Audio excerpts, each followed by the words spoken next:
kauturan sa siningitiyon. Nagapasalamat naman kita sa Ginoo kay makaupdanay naman kita sa pagpamalandong sa iyong mga pulong nga makita sa Episo Kapitulo 6 kag basahon lamang nakon ang halin sa 1 pakadto sa 4 kag ang pulong sa Dios nagahambal sing subong sini. Mga anak, inyo Kristohanon nga katungdanan ang pagtuman sa inyo mga ginikanan. Kay amo ini ang nagakaigo. Tahura ang imo amay kag ang imo iloy. Kag ini amo ang nauna nga sugo nga may dugang nga saad. Agod ang inyo mga kabuhi magalawig sa sini nga duta. Kag sa 4 nagasiling, mga ginikanan, hindi ninyo pagpaatiga ang inyong mga anak. Sa baylo, sagura sila sa Kristohanon nga pagtudlo kag pagdisiplina. Ini amo ang pulong sang Ginoo, kag aton ini nga husisaon sing maayo, agod nga ang aton tagsa-tagsa kapanimalay magmabakod. Kag ang mabakod nga panimalay, amo ini ang pamilya, diin si Kristo amo ang sentro sa ilang mga kabuhi. Kung sa bagay, ang aton nga banwa, ang aton nga syudad, kag ang aton pungsod, magmabakod lamang kung ang tagsa-tagsa kapanimalay mabakod man. Pero kung mahuyang ang aton panimalay, ang aton syudad, ang aton pungsod, ang aton banwa, tama man ka huyang. So ang mabakod nga panimalay, amo ini ang panimalay diin si Kristo ang prinsipe sa paghidait, amugid ang sentro sa ilang mga kabuhi. Pero sa wala pa naton mapatpat ining tanan, aton gid anay husisaon kung sino gid ang nagsugod, sino ang nagtukod sang aton panimalay. Ang Old Testament, ilabi na gid sa Genesis, aton dira makita nga ang nagtukod sang panimalay amo ang Dios mismo. Kay ang Genesis chapter 1 nagahambal nga ang Dios nagtuga sang isa ka tawo nga lalaki kag babayi, kag tapos niya nga natuga ining duha ka tinuga nga amo si Adan kag si Eva, ang Dios nagsugo sa ila. Ginpakamayo sila nga duha sang Dios, kag ginhambalan, magpamata kamo sing madamo, punan ninyo ang kalimutan. Be fruitful and multiply. Amo ina ang sugo sang Dios sa ila. So ang una nga mag-asawa, amo si Adan kag si Eva, kag ang Dios mismo amo ang nagkasal sa ila dito sa garden sang Eden. Garden wedding ang guwa niya. Amo ina nga kadamo man sa mga tao subong nga nagapakasal sa garden.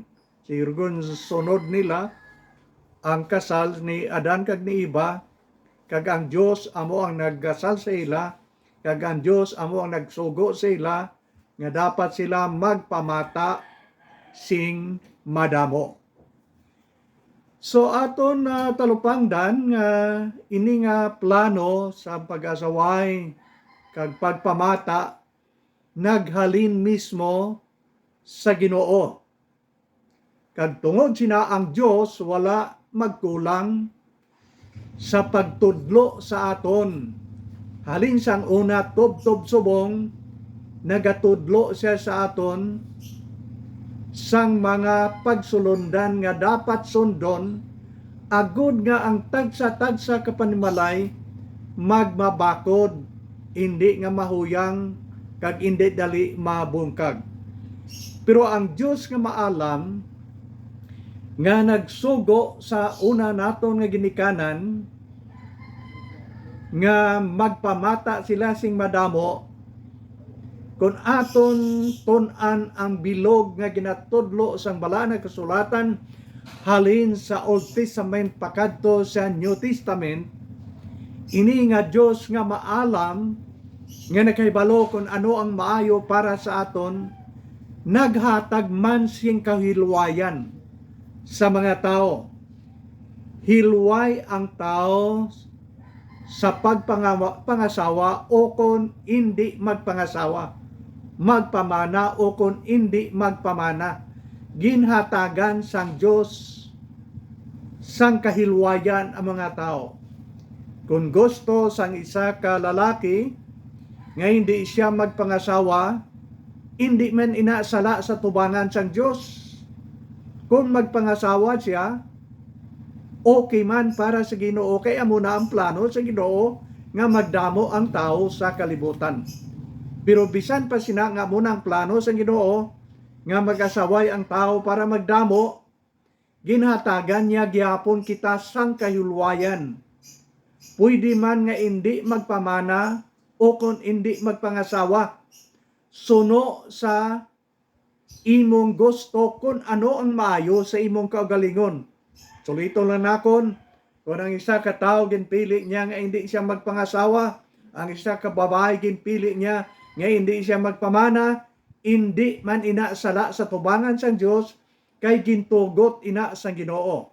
Kay makita nimo ina sa 1 Corinthians chapter 7 verse 8 kag 9. Intagaan kita sang Dios sang kahilwayan. Pwede nga makapangasawa, kag pwede man ang babae nga makapamana, kag pwede man nga hindi. Imo na ina pili. Pero kung padayonon nimo ang pagtudlo sa Bible, nagatudlo siya. Kung hindi ginman ang lalaki magpangasawa o kung ang babae magpamana, iya lang siguroon nga makontrol niya ang iyang kaugalingon, nga hindi siya makahimo sa sinang ginasiling sexual immorality. Siling sa Ginoo, kung hindi ka makapugong sa imong kaugalingon, pangasawa ka na lang. O kung mamana ka na lang kung babae. Pero kung makapugong ka man lang sa imong kaugalingon, madisiplina mo ang imong kaugalingon, siling sa Bible, okay lang. Kung hindi ka, imo na iya nga pagpili. So gitagaan kita sang Dios sing kahilwayan kung ano ang maayo sa pamatyag mo sa imong kaugalingon. Pero kung ang tao mag-asawahay na, kung sa aton pa mga asawa ang lalaki, magpamana ang babae, may ara siya nga ginatudlo sa mag-asawa. Kag amo ini ang dapat naton bantayan kung gusto nimo kag nakon nga magbakod ang aton panimalay, bantayan naton ang ginatudlo sang Dios sa aton, kay man ang Dios lamang amo ang may matahong maplano sa tagsa-tagsa kapanimalay sa sininga kalibutan.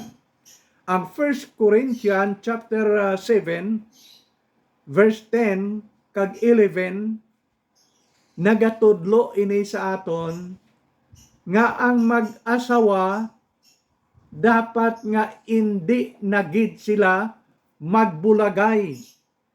Amo ini ang laktod nga ginatudlo sang Bible. Nagsiling ang Bible nga ang asawa hindi bagay nga bulagan o kung biyaan niya ang iyang bana.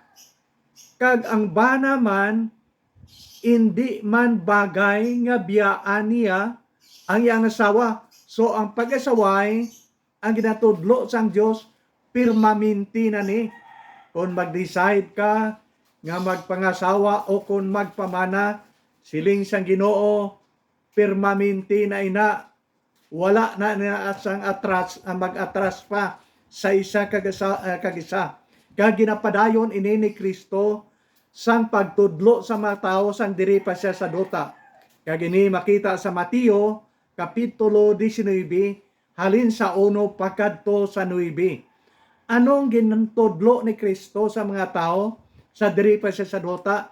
Sila ni Jesus Christ, ang lalaki magabiya siyang amay kag siyang iloy kag hiusa sa iyang asawa. Okay? Kag nagsiling pagid si Jesus Christ nga ang lalaki kag babae mangin isa. Ang mag-asawa mangin isa.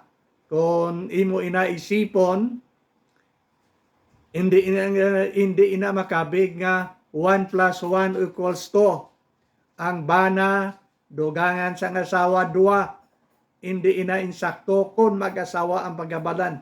Ang ginasiling isang Bible, ang 2 mangin isa. 1 times 1 equals 1.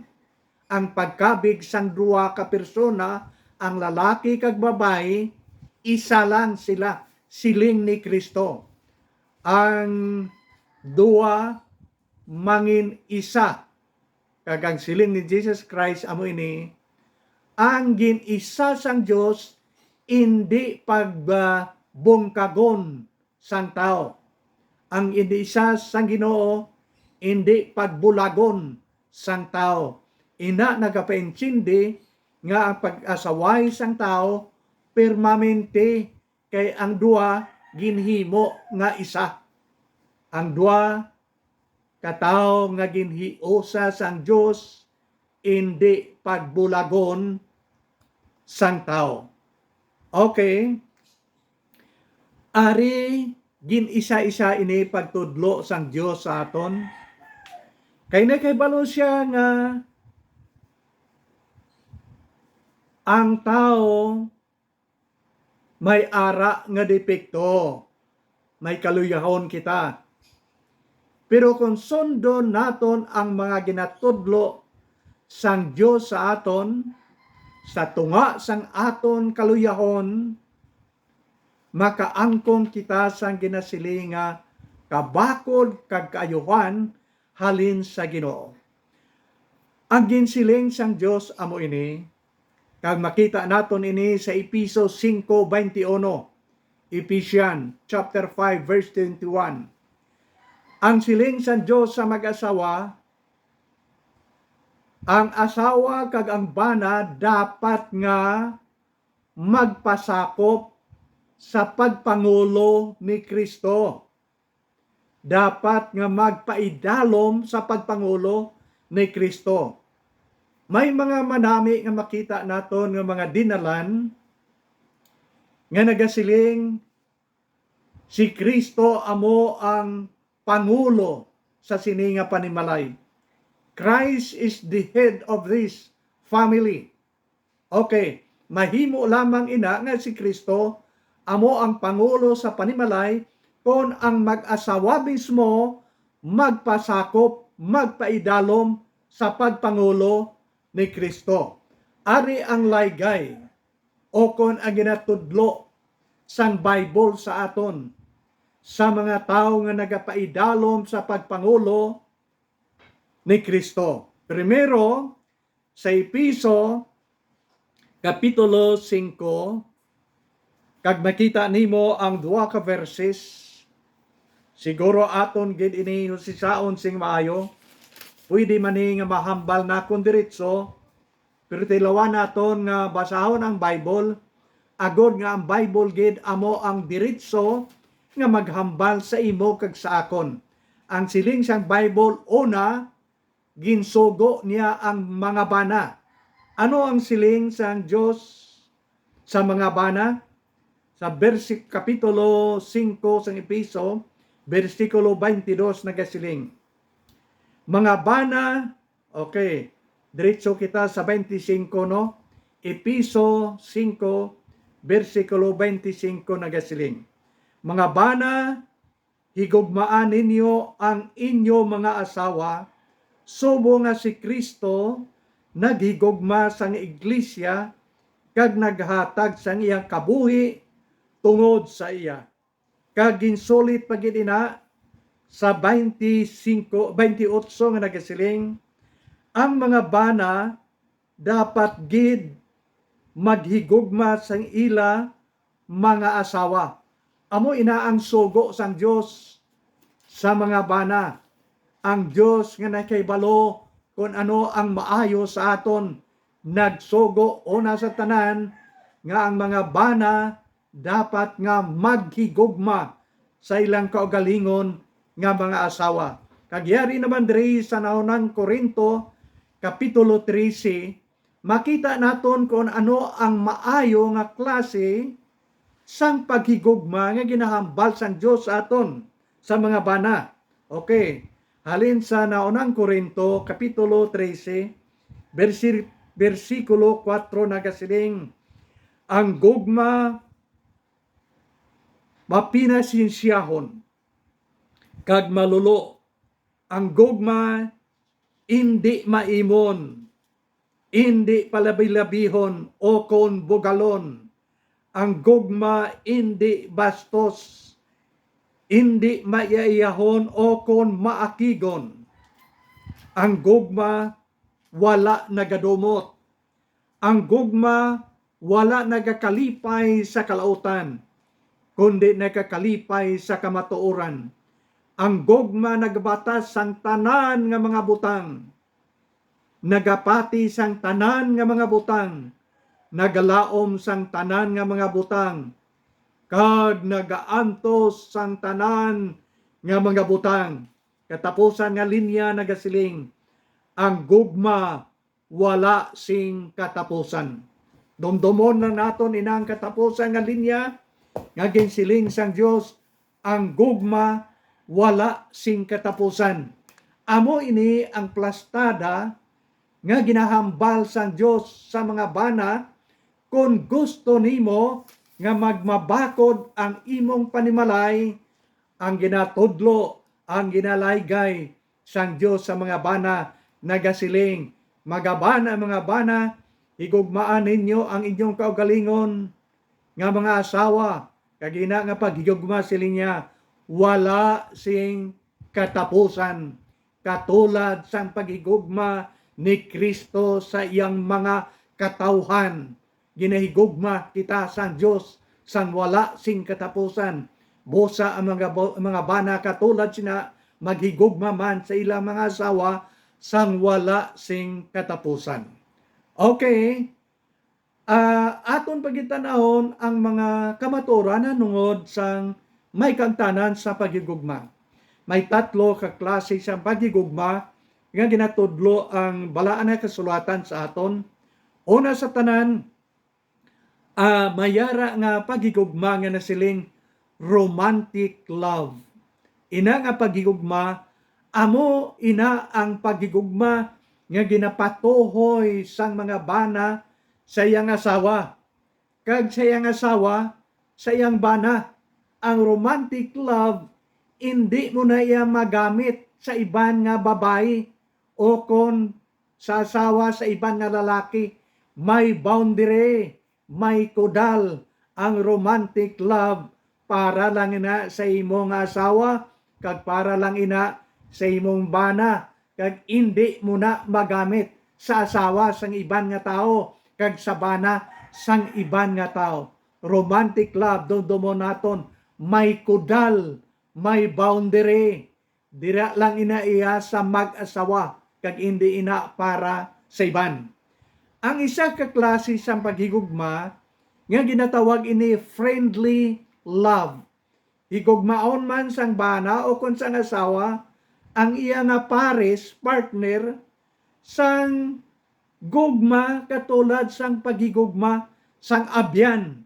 O ang imo nga bana katulad man nga abyan mo, ang imo nga asawa katulad man sang abyan mo. Katulad sang isa ka bata nga maalam nga daw wala pa gid man siya ka-intindi maayo, na ginaway si tatay niya kag si nanay niya, nagdiskusyon, may paglalis, kag nakita sa yung bata nga sinanay niya, naglumaw-lumaw ang mata nga daw mahibi. Sa pagtawhay na sang lalis ni papa niya kag ni nanay niya, ang bata naghambal kay nanay niya. Siling niya, nanay, ti ano friend na kamo ni tatay, wala na kamo kainaway.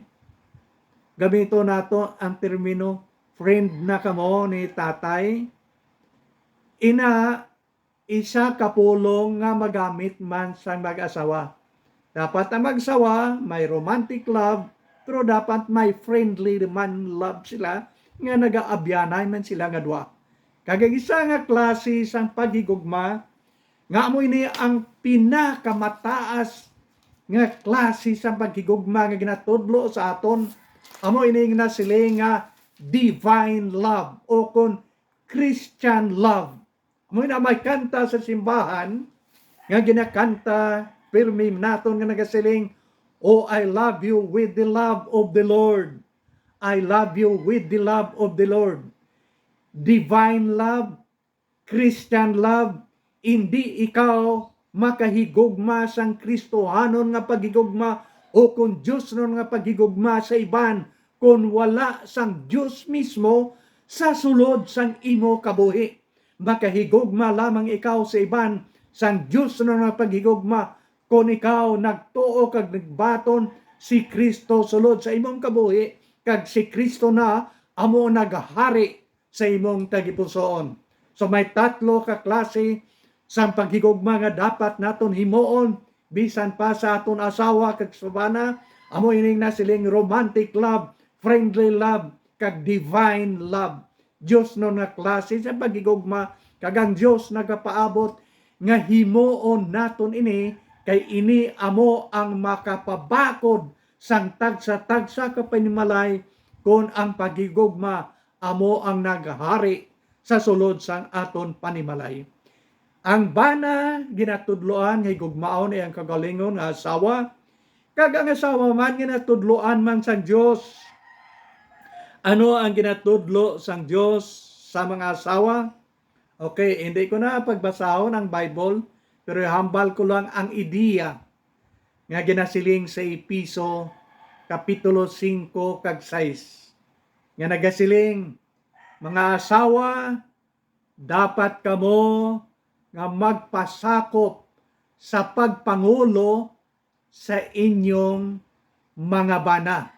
So ang mga asawa dapat magpasakop sa pagpangulo sa ilang bana. So balik kita dyo tayo sa bana, padalaga naton sa asawa, kung amo ini ang ginatudlo sang Diyos sa aton, ini aton sundon, kay man ang Diyos nakahibalo kung ano ang maayo sa aton. Okay? Ang mga asawa, ginatudloan gid sang Diyos, suno sa napagkit sa balang kasulatan, nga dapat sila magpasakop sa pagpangulo sang ila nga bana. Kung amo sina ang mga bana, before sila nga magpangasawa, dapat nga makahibalo na sila magpangulo. Ang mga bana, hindi ka magdali magpangasawa kung hindi pa ikaw makahibalo magpangulo sang inyo panimalay, kay man ginpili ikaw sang Dios nga pangulo. Kag kun ang mga bana kahibalo magpangulo sa iyang panimalay, mas mahapos sa asawa nga magsunod sa pagpangulo, kay nabalaan niya nga ang iyang bana makahibalo gali magpangulo sang ila panimalay. So mga asawa, amo ini ang laygay sang Dios sa inyo, nga dapat magpasakop sa pagpangulo sa ilang mga bana. So kung sa amo nga kamatuoran, dapat nga ang mga bana maghigugma kag makahibalo gali magpangulo, agod nga mahapos sa mga asawa sa pagsunod sa pagpangulo sang ilang mga bana. Ang guwa niya sini, agod mahangpan pagid naton sing maayo, Ang mga bana katulad sang driver sa jeep. Kag ang yang panimalay, asawa, kagabataan, amo ang pasahero. Ti ano yang gwa karon kon ang driver hindi kabalo mag-drive sang jeep o kon salakyan, magpalamunggo ang amo nga salakyan kag madisgrasya hasta ang pasahero. Dapat ang husto nga driver makabalo siya maglikaw sa mga batsi kag didto niya paagihon sa maayo nga klase sang kalsada agod nga hindi magpalamunggo ang iyang salakyan kag magreklamo ang iyang mga pasahero. Amo sina ang bana. Dapat makahibalo siya magpangulo sang bilog niya nga panimalay agod nga hindi magreklamo kag mabudlayan ang tanan nga membro sang iya nga panimalay. So mga bana, dapat kabalo ka mag-drive sa imong panimalay. Kag ang imo nga asawa, kag mga kabataan na nakahibalo, nga ikaw nagapaninguha sa pagpadalagan, nga maayo ang imong panimalay, mas mahapos ang pagsunod nila sa imo, subong nga pangulo sang panimalay. Hindi lamang ang Dios nagalaygay sa mga bana kag sa mga asawa, kundi ang tanan nga mga kabataan ginatudloan man sang Dios. Kag aton nabasa kay na, kag amo ini ang ginatudlo sang Dios sa mga kabataan. Mga kabataan, aton gid ni talupandon ang mga kamatuoran nga ginatudlo sang Dios sa inyo subong nga mga kabataan. Sa Proverbs chapter 23 versikulo 22 nagasiling ang Bible sa mga kabataan. Mga kabataan, dapat kamo magpamati sa inyo mga ginikanan. Pamatian ninyo kung ano ang ginatudlo nila sa inyo. Kagamo pagid ini ang ginatudlo sang Bible sa mga kabataan. Hindi lamang nga igo mamati kamo sa ginatudlo, kundi nagasiling ang Bible, mga kabataan, tumana ninyo ang inyo mga ginikanan. Mga kabataan, magtahod kamo sa inyong mga ginikanan. Okay, tatlo kabagay ang akong gimensionar kag dapat nga sulito naton ini agod nga masilsil, marehistro sa utok sang tanan nga mga kabataan. Mga kabataan, magpamati kamo sa inyong ginikanan, magtuman kamo sa inyong ginikanan. Mga kabataan, tahuran ninyo ang inyo mga ginikanan. Kung amo sina, balik kita sa ginikanan. Ang ginikanan dapat nga makabalo, magtudlo sa ilang mga kabataan. Halin sa Old Testament, pakadto sa New Testament, gina-remind sa Diyos ang mga ginikanan nga nagasiling, ginikanan tudloin ninyo ang inyong kabataan sa Kristohanon nga pagtulunan kag disiplina. Tudloin ninyo sila samtang nagapungko kamo sa inyong balay, samtang nagahigda kamo, samtang nagatindog kamo, samtang nagalagaw-lagaw kamo. Tudloin ninyo ang inyong kabataan nga nagasiling, higugmaa ninyo ang Diyos sa bugos ninyong huna-huna, sa bugos ninyong tagipusoon, sa bugos ninyong kalag, kag sa bugos ninyong kusog. Mga kabataan, higugmaan ninyo ang Diyos. Igatudlo ina sang ginikanan sa mga kabataan. Kag siling sa Bible, ini nga pagtulunan. Ano nga pagtulunan? Pagtulunan nga ang bata tudloan nga maghigugma sa Dios sa bugos nilang kabuhi. Ini nga pagtulunan siling sa Bible, ibutang mo sa agtang sa imong bata, ibutang mo sa bakalan sa inyong balay, ini nga sugo ihigot mo sa ilang mga kamot, ini nga sugo ipakulintas mo ni sila, agod nga po san diin sila magkadto, ila ini madomdoman nga pagtulunan nga ginatudlo sang ginikanan nga dapat nga higugmaon gid nila ang Dios sa bug-os nilang huna-huna, tagipusoon kusog kag sa bug-os nilang kalag. Kag kun matudlo naton ini sa aton kabataan, kag masilsil ini sa ilang kabuhi, ang siling sang Bible nga agod nga ko bisan diin sila makadto, kag anong kahintang sang ilang kabuhi, hindi nila ini malipatan. Kay gintudlo ini sa ilang mga ginikanan.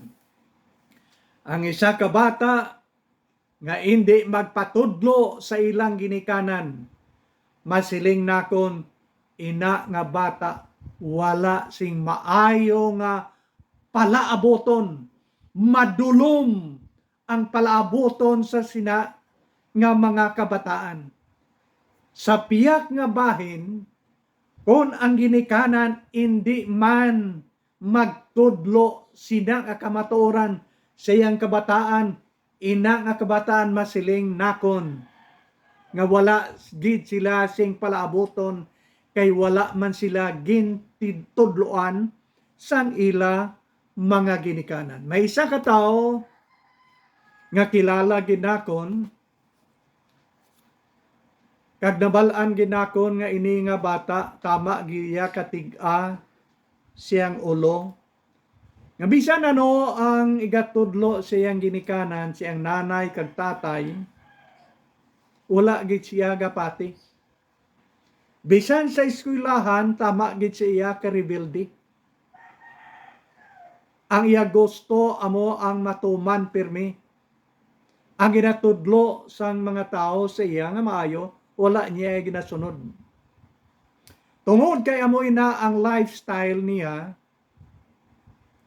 kay man ang Bible nagsaad gid, hindi ani akon pulong o sisaan ninyo kung may panahon kamo. Ephesians chapter 5 kag chapter 6. Amo ini ang ginasiling sa Bible. Ilabi na gid sa chapter 6, 1 pakadto sa 4, nagasiling ang Diyos. Nga kon ang mga kabataan magtuman sa sini nga mga pulong nga ginatudlo sang Diyos, magalawig ang iyang kabuhi sa sini nga dota. Mga kabataan, tumana ninyo ang ginatudlo sang inyo ginikanan nga nasulat diri sa balaan nga kasulatan, agod maglawig ang inyo kabuhi sa sini nga dota, siling sang Bible, hindi inaakon pulong, ang Bible amo ang naghambal sina. Ibalik nakon sa tong siling nakon nga isa ka bata matig-a kag malalison. Nagdako siya nga yang gusto amo nga tuman, pero nag-abot ang tion, domdoman ko pa ang bulan kag pizza nga natabo sa iya. Kay man ina nga tao, katubo-tubo na kon kag nag-updanay kami sa paglagaw-lagaw, bisan pa sadtong tion nga nag-eskwela siya, malapit man sila kay sa amon ginaistaran. January 24, nag-abot ang dako nga hitabo nga wala niya ginapaabot. Tungod sang pagkamalaliso niya, damo nga mga tao ang iya na perwisyo, na kastigo, bisan pagani si tatay niya nakaagi tapungol sa iya. Ang isa sang iya gin kastigo, nagbalos. January 24. Dito gid siya nagahigda sa auto sang iya nga pakaisa nga abogado. Ginlothang siya sang nagadumot sa iya, kag dito dayon nalupog lang siya kag nagpatay. Ano gani ang siling sang Bible? Sulito nakon, mga anak, tumanan ninyo ang inyong mga ginikanan, agod nga maglawig ang inyo kabuhi sa sini nga dota. Si Irving wala maglawig tungod kay wala gid siya nagatuman sa ginatudlo sa iya ang mga pagtulunan nga nasulat sa balaan nga kasulatan. Ano ini nga pagtulunan? Nagasiling ang Bible, mga kabataan, magpabati kamo, magsunod kamo, magtahod kamo sa inyong ginikanan, agod nga maglawig ang inyong kabuhi sa sini nga duta. So kung hindi naton pagsundon ang ginatudlo sang Bible sa aton, then wala gid kita sing maayo nga palaaboton, madulom ang palaaboton sang isa ka panimalay kung wala nagatuman sang pagsulundan nga ginatudlo sang Dios sa aton.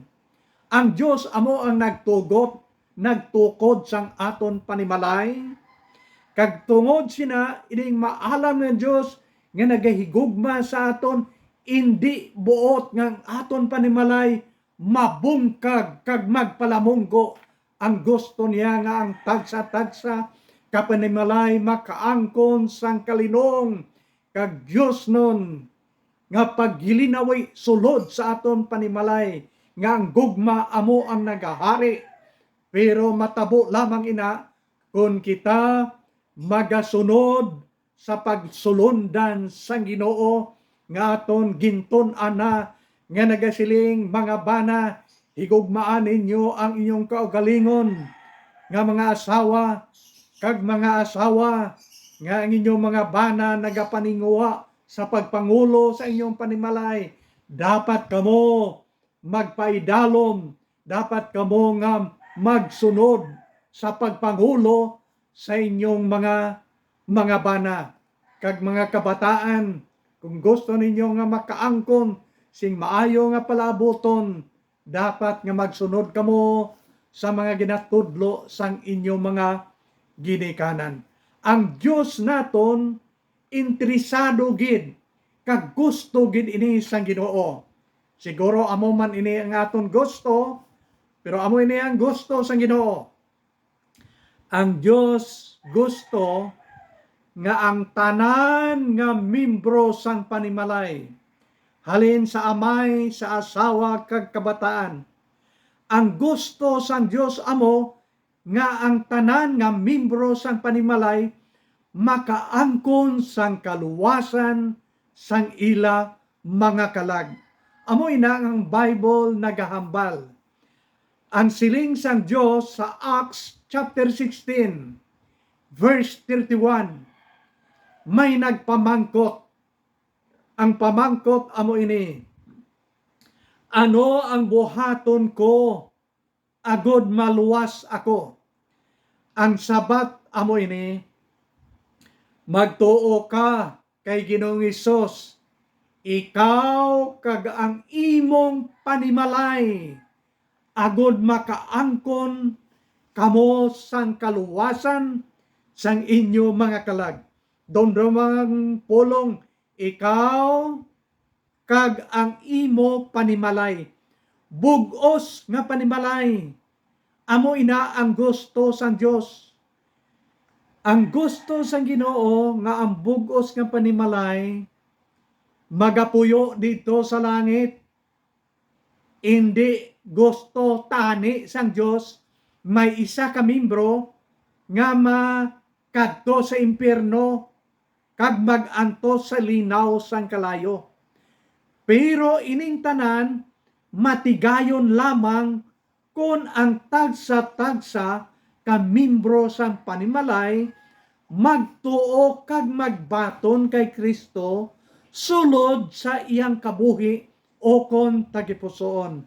Mga kauturan, dumdumo naton nga ang kaluwasan individual nga ginahatag sang Dios sa kada isa. Hindi mahimo nga ang tatay magtuo kag magbaton kay Kristo kag sakupon niya ang iyang asawa kag iyang kabataan hindi.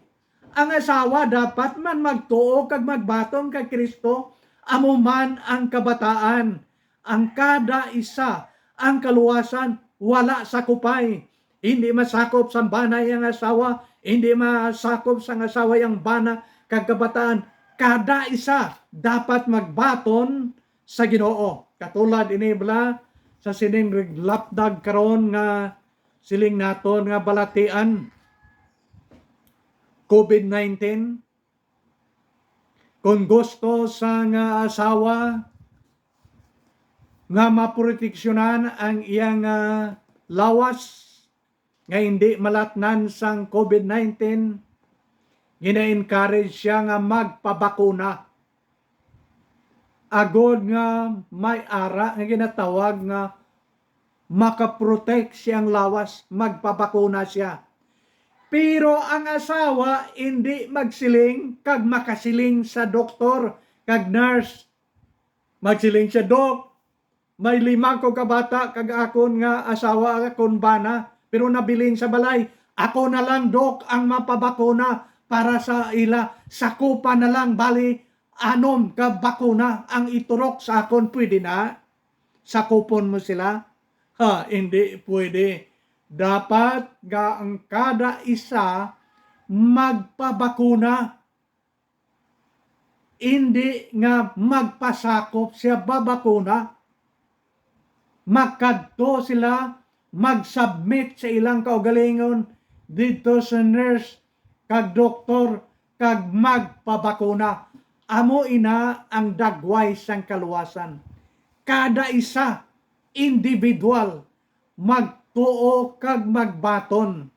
Kung ang tanan nga membro magtuo kag magbaton kay Kristo, updanay man sila sa sini nga dota ang mag-asawa, updanay man sila sinidri sila sa dota, kag kung silang tanan magkalaluwas tapos ang ilang pagpangabuhi sa sini nga dota, kag litonon sila sang Dios didto sa langit, updanay man gyapon sila, bugos man gyapon nga panimalay, kay man silang tanan nagtuo kag nagkalaluwas. Ang bersikulo nagasiling, magtuo ka tatay o kunanay, magtuo ka kay Ginoong Hesus. Ikaw kag ang imong panimalay agod nga maluwas kamo, updanay kamo iti sa duta, kag updanay man gyapon kamo didto malipayon upod kay Kristo sa langit. Ang Kristo nga nagkari sa kalibutan, naghalad siyang kabuhi sa krus, kag nagapanawag sa aton tanan. Kari kamo nga ginabudlayan kag ginabugatan tungod sang inyo mga sala, kay papahuwayon nakon kamo kag luwason nakon kamo. Mga kauturan, sa siningation, kabay nga ang bugos naton nga panimalay makaangkon sang paghidait kag paghigugma sa isa kag isa, kag labaw sa tanan, makaangkon sang kasiguruan sang kaluwasan, agod nga magapuyo kita liwat tanan dito sa balay sang Dios nga ginaman para sa aton kag para sa bugos nga panimalay. Mga kautoran, madamong salamat. Kabay nga ang Dios magahatag sa aton sang dugang nga kalinom sa tagsa-tagsa naton ka mga kabuhi.